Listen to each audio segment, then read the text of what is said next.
أعوذ بالله من الشيطان الرجيم بسم الله الرحمن الرحيم اللهم صل على سيدنا محمد وعلى آل سيدنا Muhammad. Kurang bantu bakos gitu. Di Bekasi paku di daharan. Paku mantap kamari kekurangan stok paku ge. Dipakai lalap kapan? Di Indonesia. Masya Allah. Nah, eta itu di eta Dayak tadi. Eta di Dayak kalau golok lempang sorangan. Set asal dipiekeun. Set. Kitu kene panas. Set lempang sorangan. Eta terketahui ku luar negeri. Nu bantak Madura sakumaha gagahna cak Gus Dur tidak ditakuti. Madura itu walaupun gagah tidak ditakuti. Janganpun orang luar negeri, orang dalam negeri saja tidak takut sama orang Madura. Eta cak Gus Dur ngomong ke situ.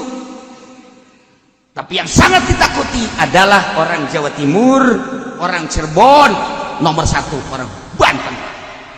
Eta Gus Dur kan ngomong gitu kan nyananya karena kagagahan orang Banten. Orang Banten mah ayo berage dibelem keluar rokok. Orang mah cacak. Nyarambung deui. Orang Banten aya naon deui. Ngan ulah coba-coba aju kaki pudoli. Cacak innalillahi. Aduh, komo eta mah anu hiji na teu kudu dicacak geus innalillahi. Teu kudu tambah teu kudu dicacak. Karak deuleu dong geus kaheap. Tapi Gus Dur eta ulah main-main Gus Dur bang ngomong kos gitu. Kan ditanya ke wartawan, "Gus, sembarangan aja. Kok orang Madura tidak ditakuti, bang kenapa kurang bagaimana? Itu orang Madura gagahnya." Kamu tidak tahu. Cek Gus Dur, lihat Madura itu kan cerulit. Cerulit itu kan kalau digituin tanda tanya. Gus Dur ayah baik Gus Dur mah. Tanda tanya itu kan enggak gagah kakiana. Ya cuma tanda tanya doang. Apa iya saya ngebunuh? Apa iya dia mati? Apa iya? Ya, enggak gagah. Kata Gus Dur ayah baik kayaknya. Sok macem-macem baik. Diulik baik Gus Dur mana naon baik. Nah, mata ke Gus Dur teh sepi di Indonesia. Hayang-aya deui eueuh kuari di NU Ki Hasyim Muzadi orang bacakeun Fatihah mumpung inget jang Ki Hasyim Muzadi pernah ka dieu nyana 3 kali bahkan 4 kali jeung sorangan kemudian nyana sangat mahabah ka dieu kula waktu kamari keur muriangna ngalayat kali itu cuman eueuh kesempatan orang bacakeun ka Ki Hasyim Muzadi mudah-mudahan dihampura sakabeh dosana dilegakeun jeung dicaangkeun di kuburanana bi barakati umil Quran al-Fatihah. Bismillahirrahmanirrahim. Alhamdulillahirabbil alamin arrahmanir rahim maliki yaumiddin. Iyyaka na'budu wa iyyaka nasta'in ihdinas siratal mustaqim siratal ladzina an'amta 'alaihim ghairil maghdubi 'alaihim waladdallin.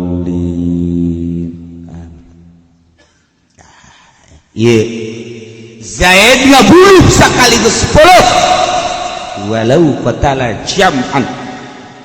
Kudu kumaha eta? Kan dibunuh mah cukup ku saurang. Apakah saurang-saurang kudu ngabunuh kabeh? Kan ngabunuh mah beneran ku saurang bae ge paeh atuh nu ieu deuk naon artina.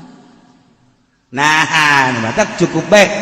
Kutila biwahidin cukup dibunuh Ki Zaid ku saurang. Ai sesana walil baqina diyatu jang nu sasana jang sasesana di A'udzu billahi minasy syaithanir rajim.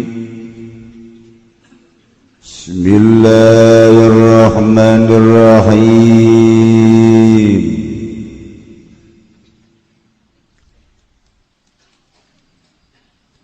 فعلى الأولي ما kana tepi ngatasé gaul kang awala yuqatal ora den pateni ya walid biwaladihi kalawan sebab mateni kalawan sebab mateni anak walid wazibin lan kepir kang bangsa walau mata fadiyatun lan lamun mati qati' fadiyatun maka iku dia walau qatala lan lamun mataini ya wong jaman ing wong akeh kutila maka den pateni ya wong biwahidin kalawan kang suwiji walil baqina diyat lan iku tetep kadue kang kari kabeh utawi sakeh diyat utawi sakeh walau afa waliyuhu lamun ngahampura sapa waline maqtul bimalin kalawan harta wajaba maka wajib ya mal wasaqatul qisas lan logor opoh qisas wa yuqtalu lan den pateni ya qatil dan kalawan den haddan kalawan den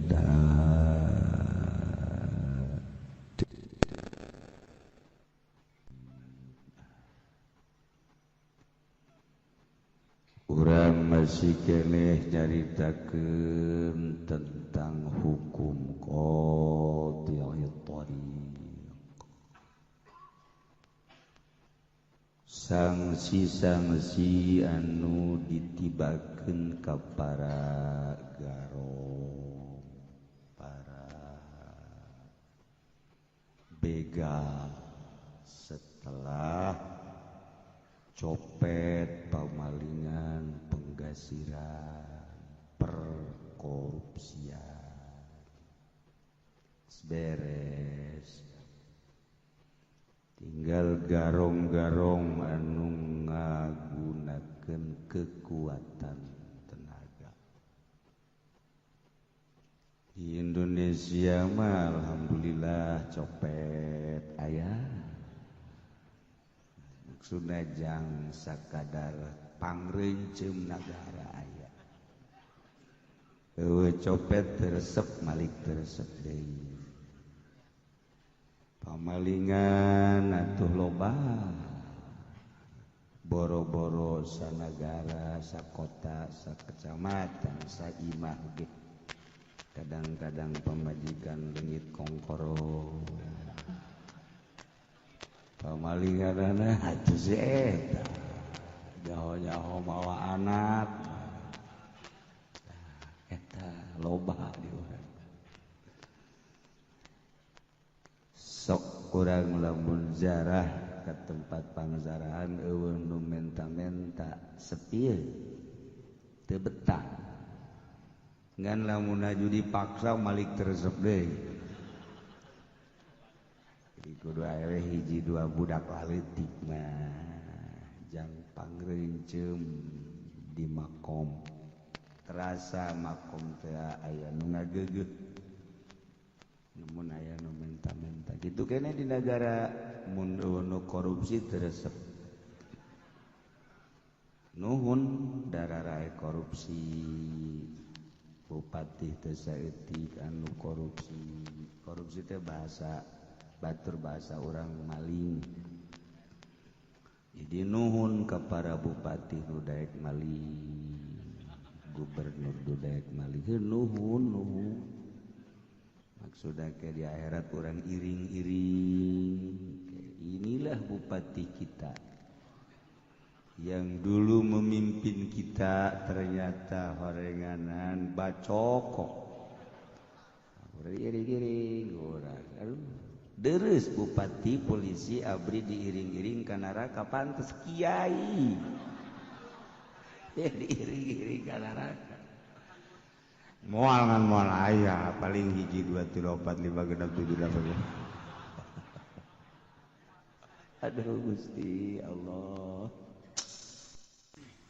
Sabab sorga mah lain jang kiai, lain jang abri, lain jang polisi, jang muttaqin. Uiddat lil muttaqin. Kiai takwa sorga, janji Allah. Polisi takwa sorga, janji Allah. Ngan pangneangankeun polisi nu takwa. Pangneangankeun mun aya deuk dipake jimat.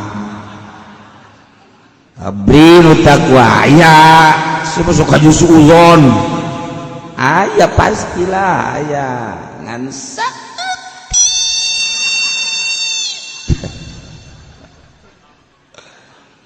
Abri nu takwa, bupati nu takwa. Hues.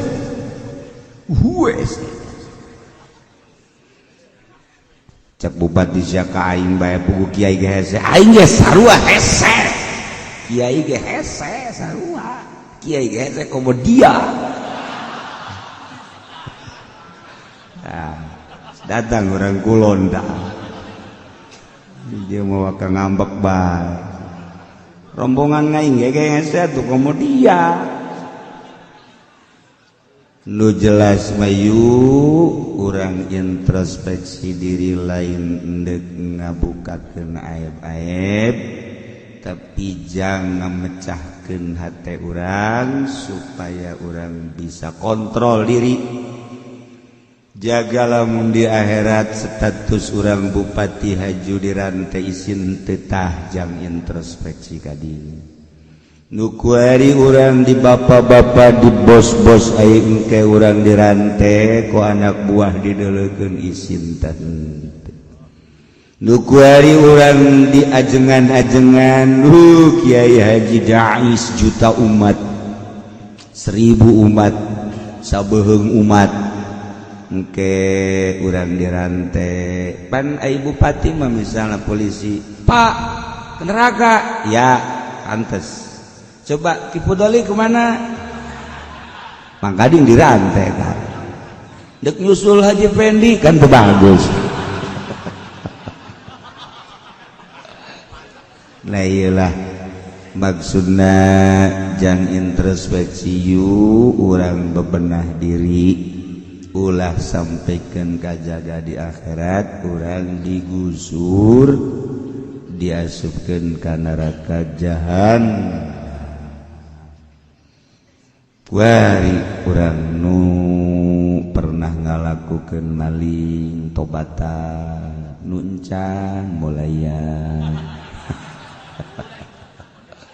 ulayan bebener ulah maling nu mantak urang ngaji ge nyadar diri urang hayang nyaho hukum-hukum Al-Qur'an hukum Allah. Coba sih hukumna kumaha ngaji. Urang lamun ngaji jeung kiai parte moal beres sebab niatna ge lain deuk ngaji. Kiai di Golkar lain niat ngaji lain. Di PDI mah komo mah lain, di PKB lain. Sangkilang nu di panggung ge bejana lain ngaji. Ya setengah ngaji lah. Nah, mantap moal nyaho kana hukum-hukum nu asli. Urang nganyahokeun hukum nu asli jang bekal hirup urang.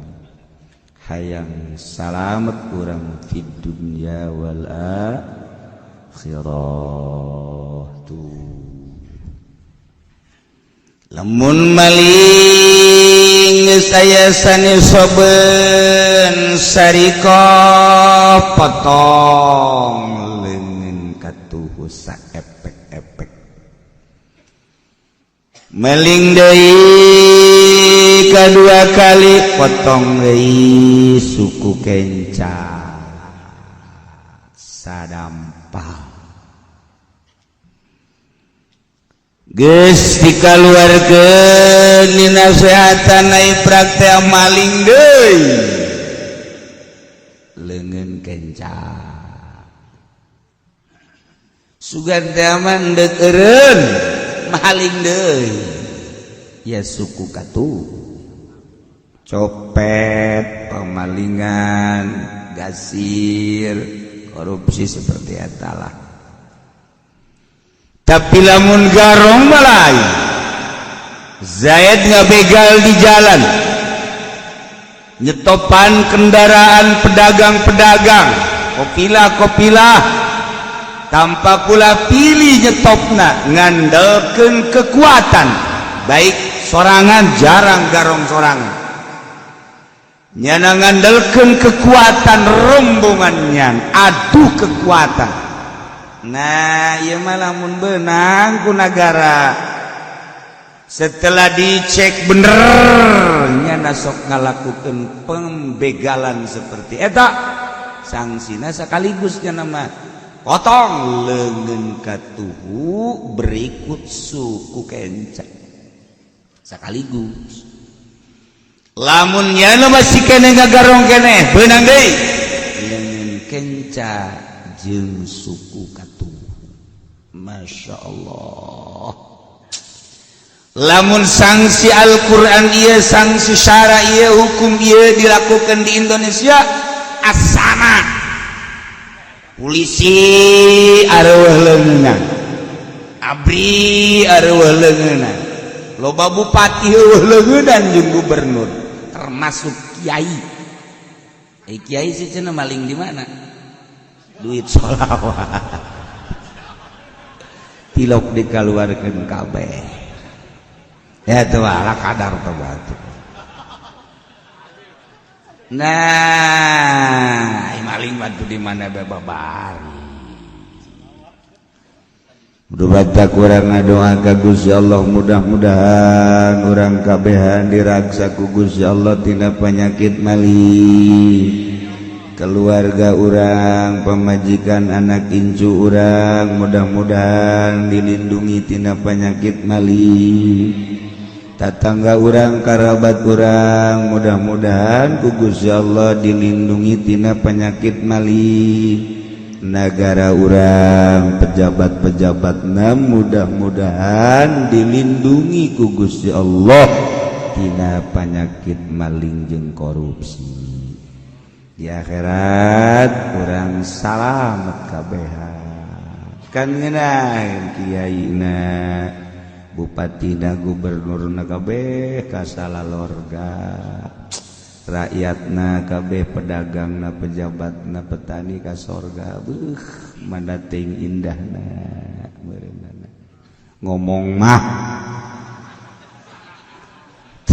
kahayang urang geus gitu tak kahayang ya tinggal mudah-mudahan wari lamun aya begal ngahadang di jalan aiheg begitu dihadang teh sajabat ti hartana dibegal dicokot nyawana dibunuh. Masya Allah, 2 lipat kabair nya harta dirampasnya nyawa Gusti Allah. Geus ieu mah meujeuhna boga kalakuan teh nya maling nya ngagarong nya ngabunuh molongpong ka malawang molongpong sama geus halang kamu tinggal lolonja bae jebu cak urang tapi Allah makan lain kadang di duniana kadaleuna garong orenganan barang maut jadi wali ka sorga di dunia kadelena kiai imam-mama dia ajengan-ajengan barang maot teu mawa iman ya neraka. Aya eta kibar siso, aya eta kibal ambin bauro. Mentak sia.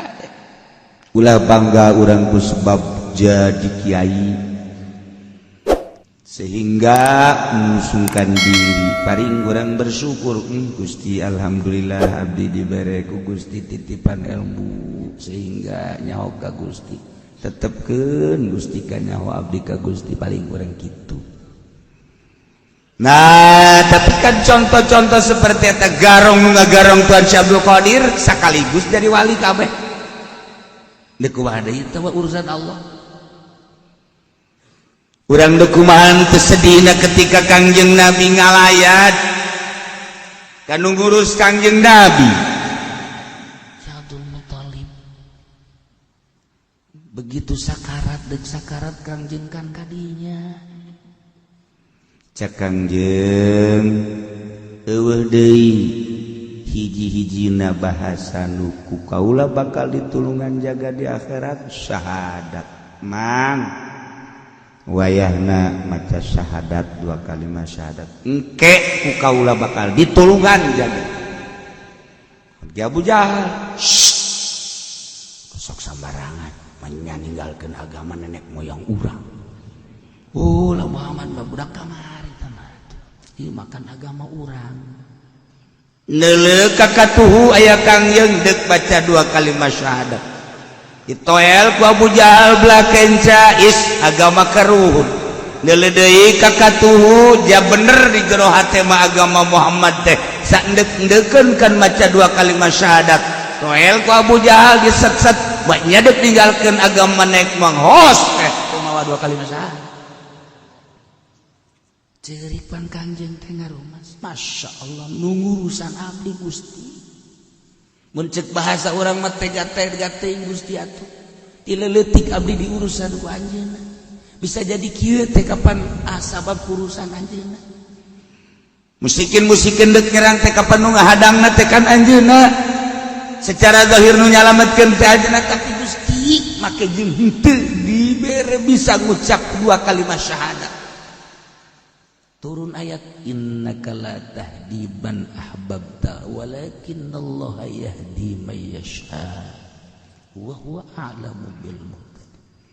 Muhammad innaka la tahdi sanjana anjeun teu bisa mere hidayah man ahbabta ka jelema nu ku anjeun dipake ka cinta sahabae walakinallaha yahdi may yasha tetapi Allah nu mere hidayah hak peto Gusti tah mah berarti Gusti mantak urang alhamdulillahirabbil alam jauh masa urang ka Kangjeng 14 abad nu silam tapi informasi datang ka urang teh hese beleke iman jauh negara urang Indonesia ka Mekah mesti naik kapal laut baheula sabulan belah dia setengah bulan ku udara 12 jam ayeuna 9 jam betapa jauhna tetapi hidayah datang kawan. Oh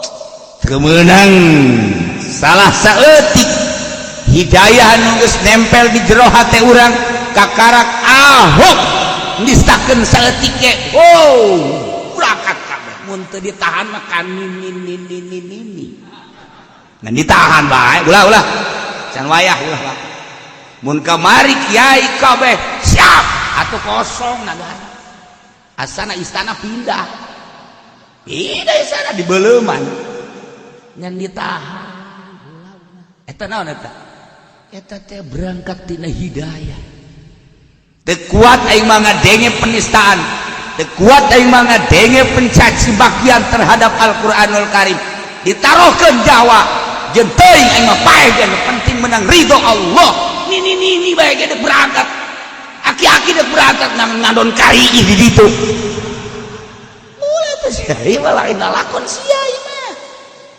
eta neuk bae cek nini resep bae cenah deuleu polisi karasep cek kana teh sia mah lain demo buru deuk bobogohan Nah, tapi berangkat tidak hidayah mal bisa katahan lamun kamali teh diulah-ulah ku polisi beak ujianna ngan masih boga perhitungan kekek naonan helanan kekek naonan helanan kaula.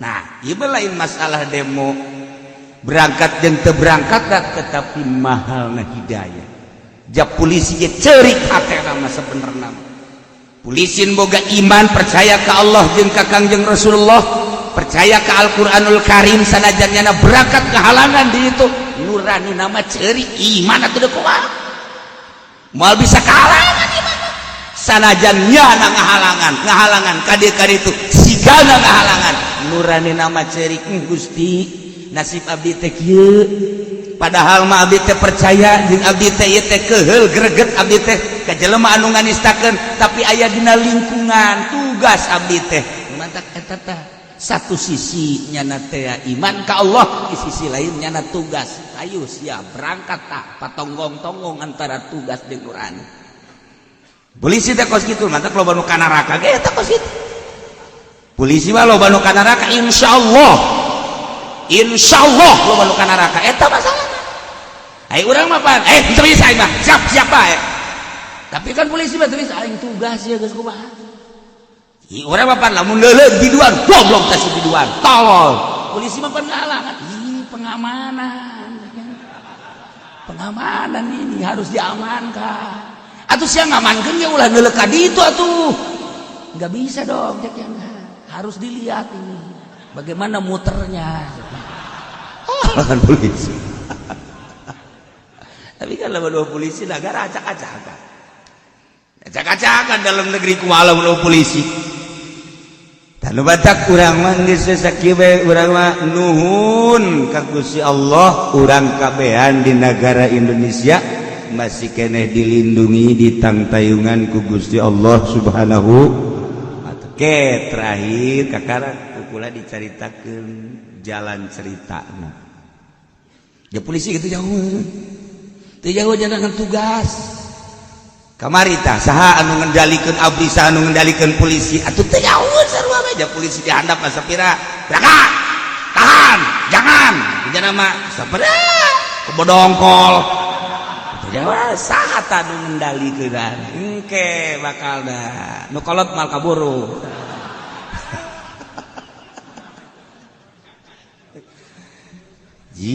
bahkan kuari teh geus ngomong deui gaib-gaib di istana jika di istana orang mah gaib lain sambarangan istana orang mah atuh seluruh istana ge bogaan gaib nah gaib istana geus mulai kuari ngomong deui teu betah diareunteupan ku penghuni istana nu ayeuna deuk kumaha coba tah beuki rame deui bae kan ge cicena kumaha kiai engke ieu ngaji beulangan macem-macem bae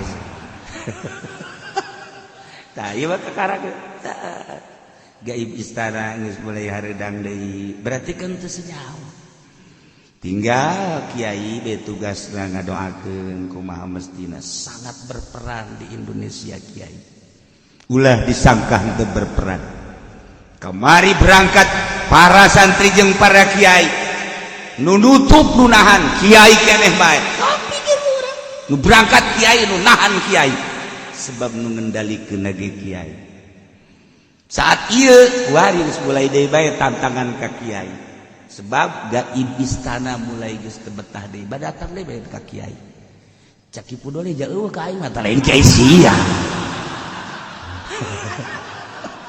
nya nama muludan rajaban alang maksudna jauh cenah cak kieu engke bae cenah mah nyaho beres inilah Indonesia teh bisa sembarangan di Indonesia macem-macem di Indonesia nuku kula dicaritakeun Surabaya Jawa Tengah Jawa Barat termasuk Banten duh geus keur kararieu bae dak iradak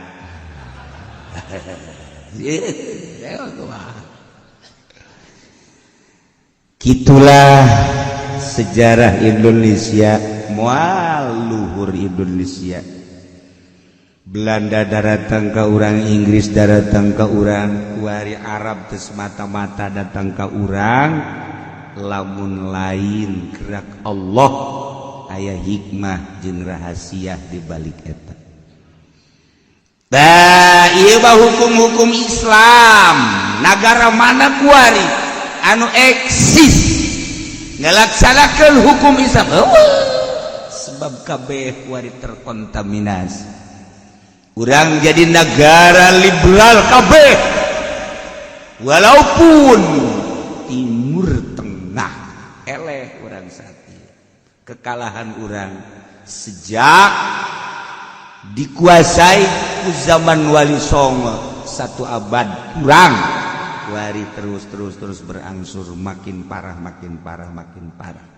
Secara praktis di negara eueuh nu ngalaksanakeun hukum Islam secara total, walaupun mayoritas bangsana adalah menganut agama Islam model di Indonesia. Eueuh masalah nu penting mah urang mah aman, tentrem, bisa usaha, bisa ngalobaan anak, bisa ibadah, kalayan indah tentrem menuju Allah Subhanahu wa taala. Sakitu bae geus tambah negara wagayan tanggung jawab masing-masing. Kuari Zaid Garong begitu menang mangsa, hartana sikat jelemana tembak, barang dideuleuh horeng anak. Ceki Zaid jadi masih kholi doreng anak ai dia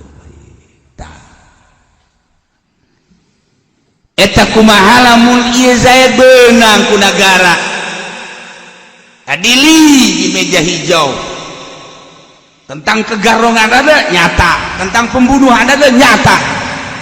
Nah ieu Ki Zaid teh apa dikenakeun sanksi bunuh deui walaupun ka anak. Ieu kan masalahna wa qatlul qati yughallabu fihi ma'nal qisas wa fi qaulin al-had. Jadi qat ya tarik anu ngebunuh yakni begal. Ieu ke hukumna dilindihkeun kana hukum qisas. Geus lamun hukum qisas hukum kemanusiaan. Cek sakaol hukum had, lamun hukum had hukum Allah.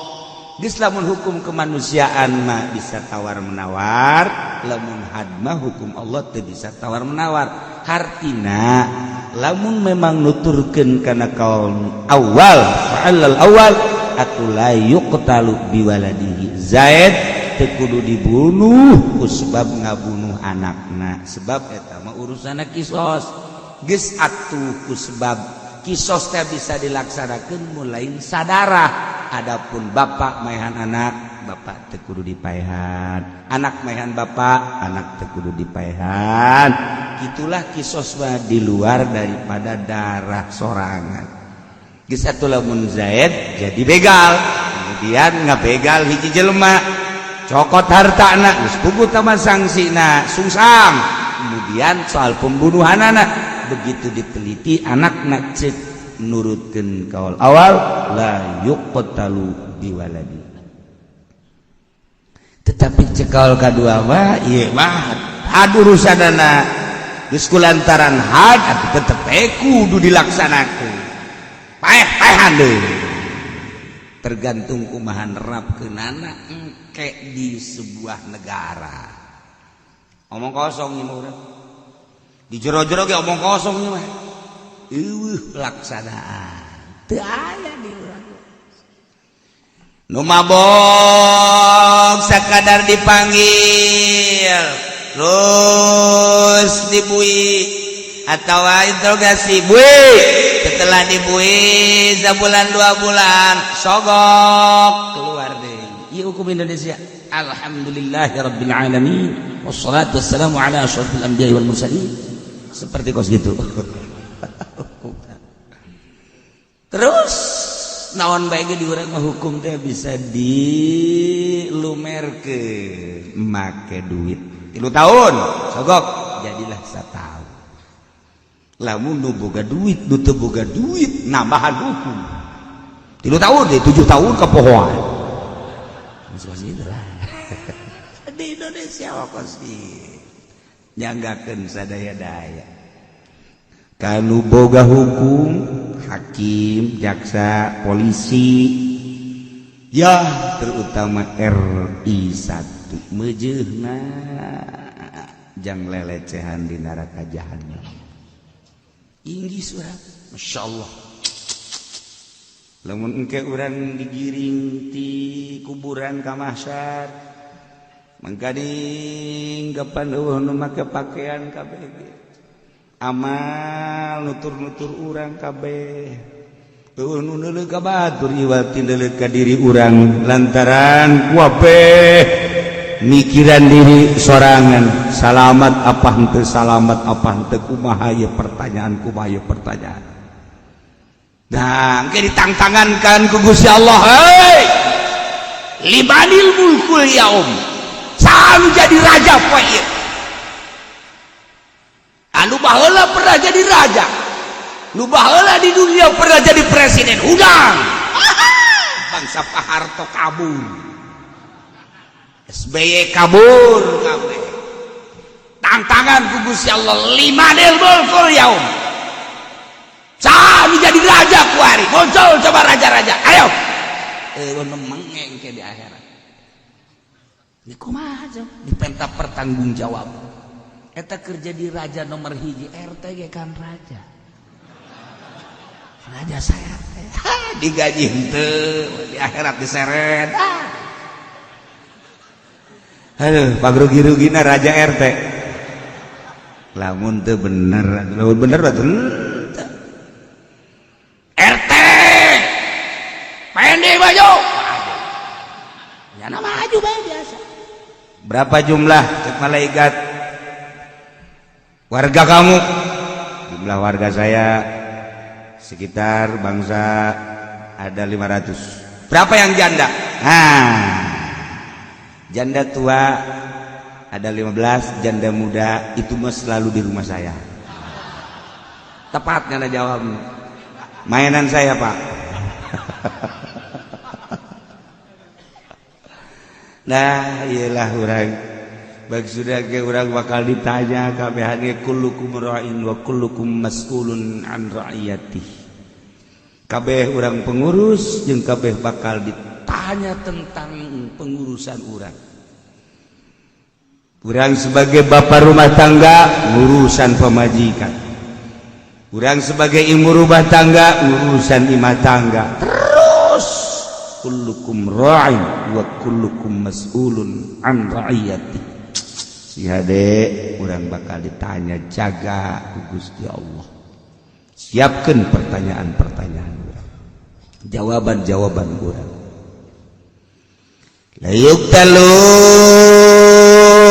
bidimin tekudu dipaehan koti tarik anu ngabunuh kafir zimi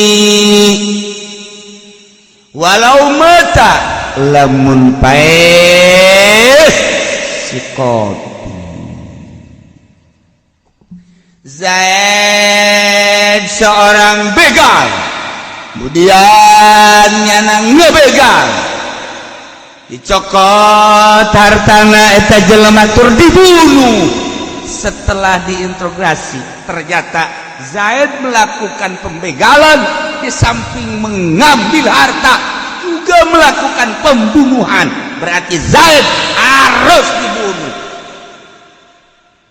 dengan keputusan hukum sanksi akan dilaksanakan eksekusi pembunuhan terhadap Zaid yang telah melaksanakan pembegalan harta dan nyawa maka Zaid ditentukan hari Sabtu akan dibunuh perbo pae Zaid perbo pae jantung kena wah ieu mah jawara masih kena lemah jantung ulah ka jadi jawara kumaha mun eleh maen bisa ngagoler di lapaknya nanti. Di Jawara mah tilok aya anu lemah jantung, gimana lemah jantung parah ieu Jawara. Jawara mah sanajan eleh main tetep aya, ayo main cenah. Mana duit tak ulah wae jaritakeun duit, main sia masang heula goblok beunang sia. Jawara kakarak ge. Takol sia ku aing. Mal pati-pati aing ngagelar di dalam teu boga duit, buku teu boga duit cenah. Jawara eta ku situ Jawara mah tolol itu. Begitu ngoprok menang itu nah hutang. Jawara mah kos kitu teu boga kaisin, teuing Jawara boga kaisin mah. Ngaranna jelema bener. Jawara mah teu boga kaisin Jawara mah. Oh, main deui sakali deui. Begitu bangun endek menang itu. Atuh sama kenapa punya digulung gebor. Itu Jawara eta. Malah anu kumaha? Balik nya indep jang sia tak kobrok aing gitu. Eta Jawara kos itu. Eueuh lemah jantung, atuh lamun haju eleh lemah jantung ngahep-hep, ulah jadi Jawara tapi jadi ustad tah mah. Ustad, lamun ustad lemah jantung loba. Jawara mah tilok. Tahan uji jangan. Tahan banting. Sebab siap ka neraka Jawara. Lu ngomong lagi surga jang sia neraka jang aing. Jawara eta nu kos kitu. Langsung ngomong-ngomong neraka di hareupeun aing. Mantak aing daek mabok daek zina jeung daek main ge ieu teh geus aing mah geus dipersiapkeun jang di neraka. Ngomong lagi kos kitu Jawara mah tuh. Mun aing neraka sepi. Itu Jawara. Itu Jawara ieu mah ngajawara ongkos salat ongkos lain Jawara mah kos kitu. Tilok salat Jawara mah. Kecuali haju tobat saya cara Sayyidina Umar bin Khattab. Wah kakarak. Teu beunang salah saya tika Kangjeng Nabi asal aya Yahudi ngomong macam-macam be ya Rasulullah dani. Kalau mau ngomong serahkeun ka kula kos kitu ieu. Jawara sedep eta gadegena urang. Siapa Umar ina naon teh? Geus. Lamun aya naon serahkeun ka kula dani ya Rasulullah. Bikeun ka kula. Nah, sok ada urusan beheung kula teh mah. Sina Umar eta. Kadang-kadang Kangjeng Nabi geus mesem sorangan ka Sina Umar. Asal aya naonan bae Yahudi ngomong, "Da'ni ya Rasulullah." Serahkeun ka abdi nu kos kitu mah. Adrid unu kau kukula tah mah beheungna. Shh. Sok aja beheung-beheung bae. Eta kan kos kitu. Jadi lamun Sina Abu Bakar, Sina Umar, Sina Utsman, Sina Ali ngariung jeung Kangjeng Nabi. Eta rame suasana teh rame. Rame. Sebab naon? Tipe-tipe jelemana kapan? Gara-gara Sina Abu Bakar Siddiqin luar biasa, Sina Umar Jawara. Jadi kan aya nyarita jeung jelema Jawara makan rame.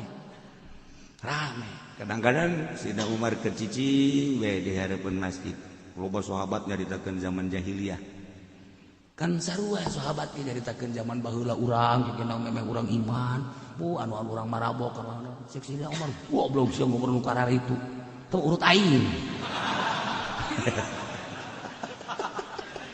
Sarua jadi rame. Ke Kangjeng Nabi ka dieu aya naon cek Kangjeng Nabi rame amat. Nah eta teh leuweuk urang di daun gitu gambarkeun kahirupan para sahabat baheula rame. Nah, Zaid ngabegal, kemudian setelah ngabegal teh nyokot harta jeung jiwana. Ternyata setelah ditangkap ku negara, prospeksi, interogasi. Setelah diinterogasi jelas bahwa Zaid adalah garong, telah menggarong harta jeung nyawa. Eksekusi, memeh dieksekusi paeh walau mata. Lamun Zaid seorang garong paeh tanpa aya numayahan secara kisos atau had geus atuh ieu teh fadiyatun alal awal durutkeun ceuk kawal awal kudu mayar diat tina tirkahna sebab nyana maehan seseorang tinggal di deuleu nu dipaehanana jelema merdeka atawa jelema abid. Lamun merdeka diat, lamun abid hargana sabaraha. Tapi lamun nurutkeun ceuk kedua lantaran nu kadua mahad la syai'. Nah ieu kudu boga ketentuan di negara. Lamun negara nantukeun lamun kos kitu teh ditetapkeun hukum kisos, berarti DPR musyawarah membahas tentang sanksi begal nu ngabegal harta jeung nyawa. Apakah akan ditetapkan hukum kemanusiaan yakni kisos? Apakah hukum had? Langsung hak Allah dengan rame-rame di DPR dibahas untuk dijadikan poin-poin hukum.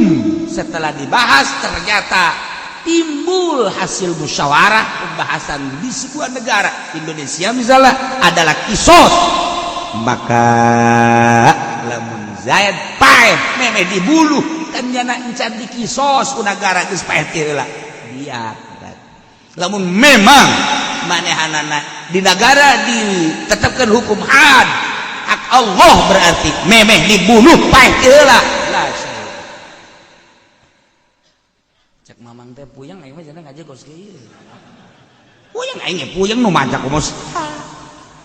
Hese keur batu dilaksanakeun. Berarti ngaji kos kieu mah teu kudu didengekeun kumaha. Masalah kos kieu mah sebab teu dilaksanakeun. Geus teu kudu didengekeun, cek nu nundutan itu menangan aing cek mah. Teh aing mah teu kudu dititah ku kiai geus nundutan ti heula. Cak nu hees atuh hebatan aing. Aduh, ngarenjak bae nundutan. Sia teh kiai jarang ngomong-ngomong nundutan. Aing ngarenjak bae tuh. Walau ta'ala zaman lamun Zaid ngabunuhna lobaan. Aya 10 dibunuh kabeh ku Ki Zaid. Dibegal, adu kekuatan. Ya, Ki Zaid batu, besi boga, Cimande boga, Cikaret boga. Cimande, Cikaret, Ciledug boga. Gus bangsa cician gitu. Ai Cilogok bagus lebih tinggi aja mah. Permainan-permainan geus dikuasai ku Ki Zaid kabeh. Di samping permainan zahir, permainan batin. Disintrek ti dieu ngejungkal di ditu. Jawara eta pahara jasa. Ya Allah, ya di urang kan loba kene di urang. Emang di urang teu loba ke kaulinan mereka Dayak. Udah disangka di Dayak anu kamari ribut jeung Madura teh anu mantap ka Madura kabur ka Madura, emang kumaha gitu. Urang Dayak turun berantem jeung Madura, golok nangan sakadar dikeun set hibersorangan tadu mata kurang Madura, weh comeback Madura comeback. Waktu kuat itu golok dikit, di berserangan, kada hulu, kada beuheung, didayak, disoting kapan ku wartawan luar negeri, mantap kajet balik, bahaya yang bahaya.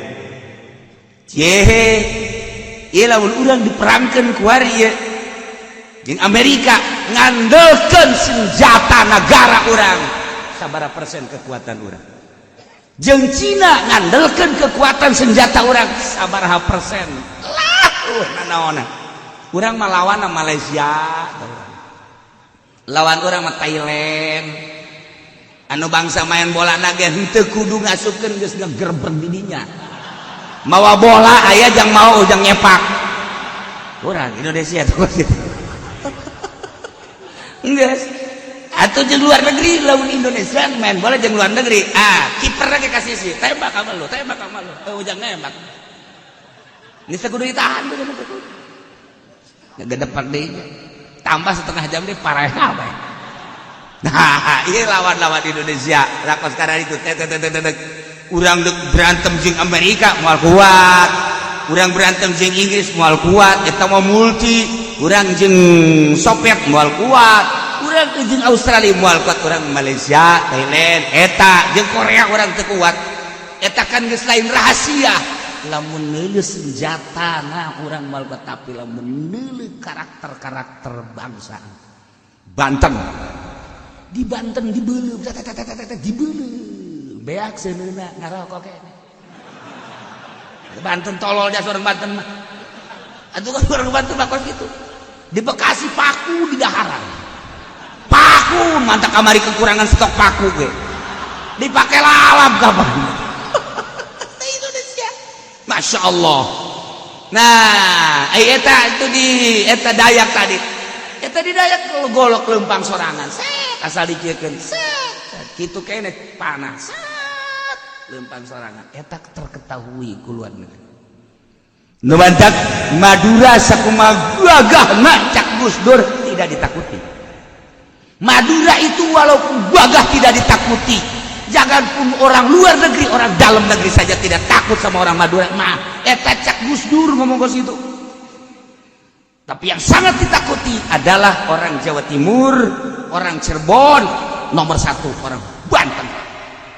Eta Gus Dur kan ngomong gitu kan nyaho karena kagagahan orang Banten. Orang Banten mah, ayo gerege, dibelem. Karuan ngerokok.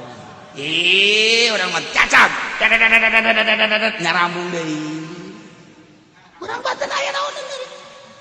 Ngan ulah coba-coba aju kaki pudoli. Cacak innalillahi aduh komo eta mah anu hijina mah teu kudu dicacak geus innalillahi teu kudu tambah teu kudu dicacak karak deuleu dong geus kaheap tapi Gus Dur eta ulah main-main Gus Dur bang ngomong kos gitu kan ditanya ke wartawan Gus sembarangan aja ke orang Madura tidak ditakuti bang kenapa kurang bagaimana itu orang Madura gagahnya kamu tidak tahu cek Gus Dur lihat Madura itu kan cerulit itu kan kalau digituin tanda tanya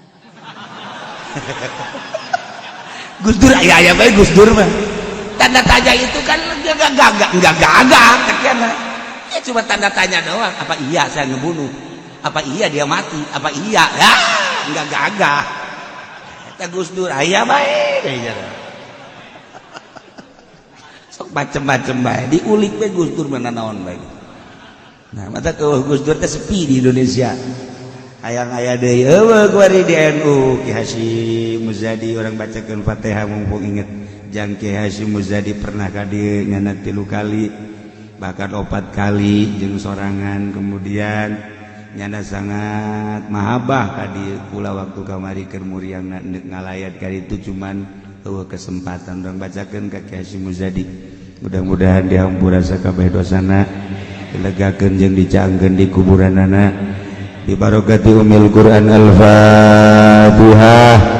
Bismillahirrahmanirrahim. Alhamdulillahirabbil alamin arrahmanir rahim maliki yaumiddin.